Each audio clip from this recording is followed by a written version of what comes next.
ดอนตันตำบลเหมืองแก้วอำเภอแม่ริมจังหวัดเชียงใหม่ตรงกับวันเสาร์ที่ 6 เมษายน พุทธศักราช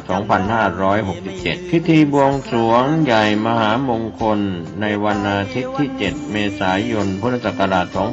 2567 พิธีพุทธาภิเษกถวายเสนาสนะและวันมหาสิทธิโชคก็ขอเชิญชวนผู้ใจบุญใจกุศลร่วมงานทำบุญทอดผ้าป่าสามัคคี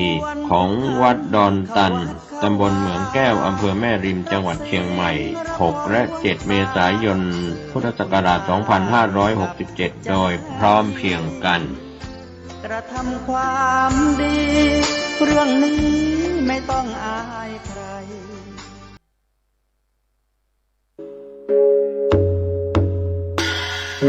ประชาสัมพันธ์โครงการบรรพชาสามเณรภาคฤดูร้อนของคณะสงฆ์อำเภอดอยสะเก็ดประจำปี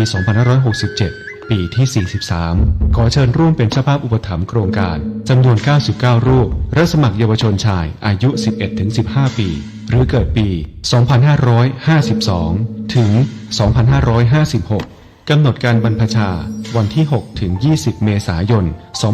2567 ร่วมทำบุญเป็นเจ้าภาพผ้าไตรชุดละ 800 บาท ร่วมทำบุญโอนผ่านบัญชีธนาคารกรุงไทยสาขาดอยสะเก็ดชื่อบัญชีโครงการบรรพชาสามเณรภาคฤดูร้อนอำเภอดอยสะเก็ดเลขที่บัญชี 663-412-0641 ติดต่อรับเป็นเจ้าภาพและสมัครบวชได้ที่กองงานเลขานุการเจ้าคณะอำเภอดอยสะเก็ด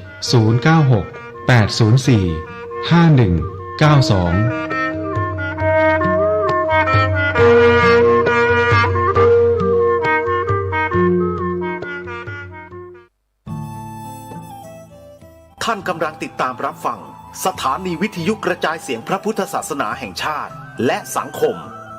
คลื่นเพื่อการศึกษาพระพุทธศาสนาและวัฒนธรรมระบบ FM 104.5 เมกะเฮิรตซ์รายการต่อไปเป็นรายการคดีโลกคดีธรรมที่จบไปแล้วนั้นเป็นรายการคดีโลกคดีธรรมดำเนินรายการโดยพระครูปลัดณรงค์ฤทธิ์